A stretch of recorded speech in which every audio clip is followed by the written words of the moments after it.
Well, Donald Trump polls badly among women. Women outvote men in general elections, as John was just showing the wall. Trump claims that he will, in his own words, be better for women by a big factor than Hillary Clinton. That's a quote. So are his tactics are open debate, and whose votes he thinks he'll be winning them with are open debate as well. Back with the panel. We stopped the conversation in mid-sentence. Paul, I want you to be able to respond to some of what was said. And also, do you think, there are a lot of younger women who were not alive or, of voting age during the 90s, aren't aware of necessarily the history here. Right.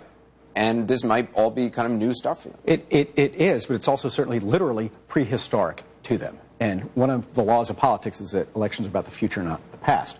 Elections are about your life, not mine. And this attack violates both of those rules. And I think Barry said something very telling, though. He said, this will unify the Republicans. That may well be, but that also explains that it's just a tactic. I mean, the guy, as Anna points out, invited the Clintons to his wedding. He praised President Clinton after the affair became known. He attacked the impeachment as illegitimate. So this is just another con man's grift, okay? He's just trying to put one over, and it'll work on some people. It will, but they tend to be Republican voters anyway. His deficit with women, I would pick up what King was saying. Married women went for Mitt Romney by 7 points. They're now going for Hillary by 12. So Trump has to make up 19 points just to lose. Unmarried women went for President Obama by 36 points. They're going for Hillary now by 52. He can't win unless he gets better with women. I don't think this is going to make him better with women. I think it's going to make him worse. Kayleigh, to Paul's point, if Donald Trump believes this so vehemently about Hillary Clinton and about Bill Clinton, why back in 2008 did he say basically the opposite and invite them to his wedding? Well, a lot of things have changed since then, one being that Linda Tripp came out and said, look, I was just down the hall from Hillary Clinton in the West Wing. I sat there and I heard her come up with essentially lies to demonize these women. So I think a lot has changed since then. And I think that this is going to be very effective with women. Not only the allegations with respect to Clinton's personal life, but the Newsday reported on a 1975 rape case in which Hillary Clinton blamed the victim. Number 101 when you're dealing with rape cases, don't blame the victim. She blamed a 12-year-old girl, a 6th grade 12-year-old girl, of seeking the attention of older men and fantasizing about being with older men. There is audio. Wait, we haven't corroborated any of this, so, I just think you should be very... It's widely reported. It's widely reported. Widely reported. So is the National Enquirer. Widely reported. Widely reported doesn't mean anything. It's not on this network, I would point out. Okay, well, there's an audio tape where Hillary Clinton laughs about the defendant in this case and says, look, he passed a polygraph and I forever lost my faith in polygraphs. So your point is...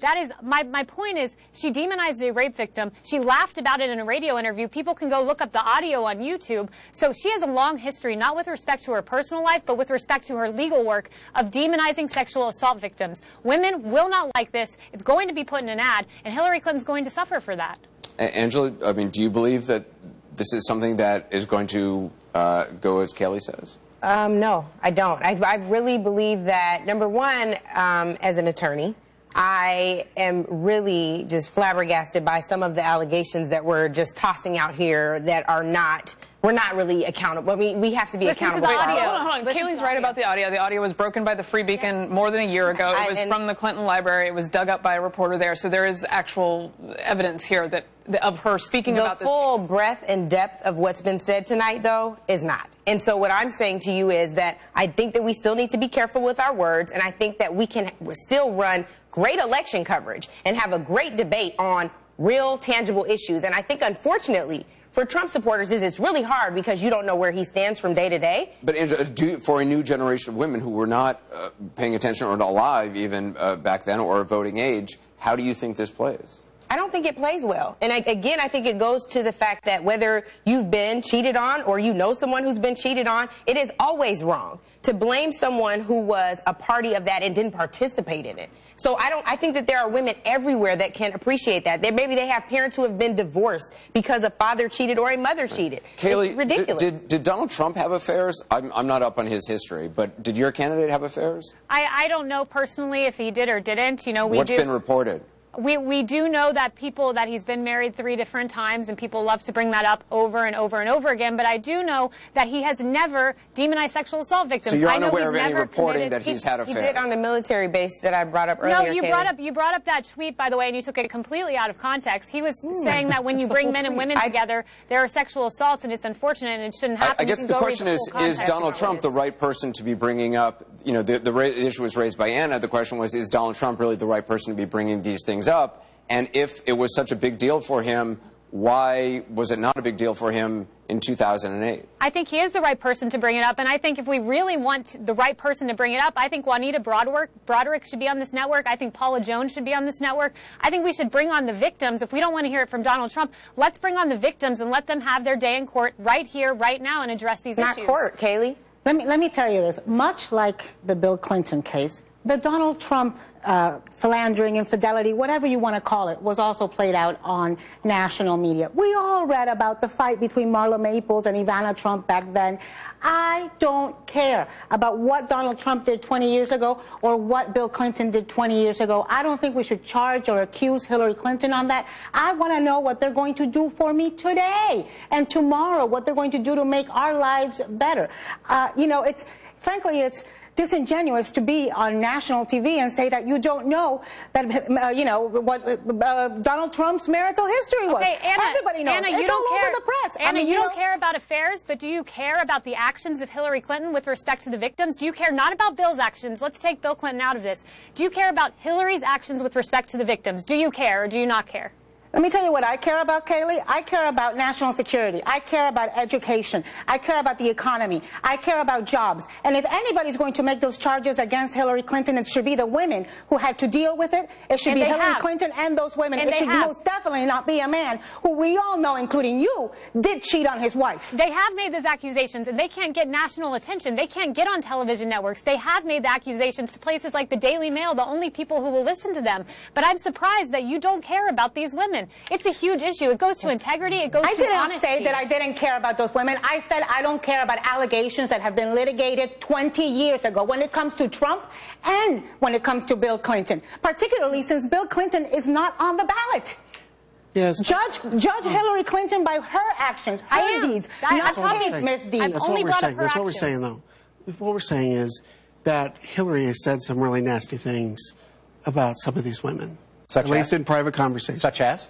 The Looney Tunes remark that you just talked about. Conversation with her best friend. I didn't say it was public. I said it was a private conversation. Do you think it's fair game to criticize her for being unhappy that her husband had an affair in a private phone call? I'm surprised, though, that she didn't say anything about her husband in that conversation. Yes, she did. Well, but didn't make the story. But she didn't. She didn't tend to his emotional needs. But this all started because Hillary Clinton, back in December, attacked Donald Trump for being a misogynist. She tried to play the war on women card that Democrats run every cycle in recent history.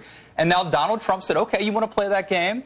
We're gonna push back a little bit." Since then, he said he wants to punish women. This is politics, and I think, so he is a misogynist. What I will tell you, which I find really interesting, is that Donald Trump is showing us that he is gender blind when it comes to attacking and counterattacking. Which is what Melania Trump has said herself. I think a lot of you could argue it's a positive attribute. No, I'm not. I'm just saying it's what Melania Trump said. I'm saying let's recognize that a lot of male candidates kind of tiptoe around stuff regarding women. How do we prepare to debate a woman? How do we prepare to run against a woman? Donald Trump is laying it all out there. Yeah. He's going to counterattack whether she's a woman, and I think if John McCain or Mitt Romney were running against her, they would be wringing their hands. Let me ask you. We saw how Hillary Clinton responded to this. Can she continue to respond to it in the same way? As Matt points out, Trump has raised this for months, and he's 52 points behind with unmarried women, and he's 12 points behind with married women. It's not working. Well, that's why Hillary knows if she makes the election about their lives, not hers, they'll both be better off. The truth is, Mr. Trump is wealthy. He has a terrific family. The thing you did with him with the family was the best thing he's done in the campaign. Hillary is healthy and wealthy with a terrific family. Both of the Trump and the Hillary Clinton families, they're going to be fine. The question is, will your family be fine? Well, I think the whole thing is emblematic of the conundrum that the Republican Party finds itself in, which is that he has alienated many Republicans, and I think Matt is not wrong that many of them will feel good about going on the offensive in this situation, and that might unify to some degree, not all of us. But it unifies in the most caustic way possible for the general election. Right. And for specifically that women gap. And I think that's But this that's could the also problem. be setting the table to, I don't know if Trump is this smart or this, I mean, he's very smart, but I don't know if he's disciplined enough to do this. But theoretically, he could be setting the table, inoculating himself now from the War on Women meme, so that down the road they won't use it again. Which would be a smart And, plan. and I also think you're right. I think he's rattling that little cage that they're keeping Bill Clinton in and seeing if he can get under his skin enough to get him out. We got to take a quick break. Everybody stick around. There's more to talk about just ahead. Can a divided GOP find a way to pull together before November? What and who are the biggest obstacles? Plus, behind the front lines, the battle to stop an out-of-control fire. It's already burned 400,000 acres and forced an entire city to evacuate. The image is unforgettable.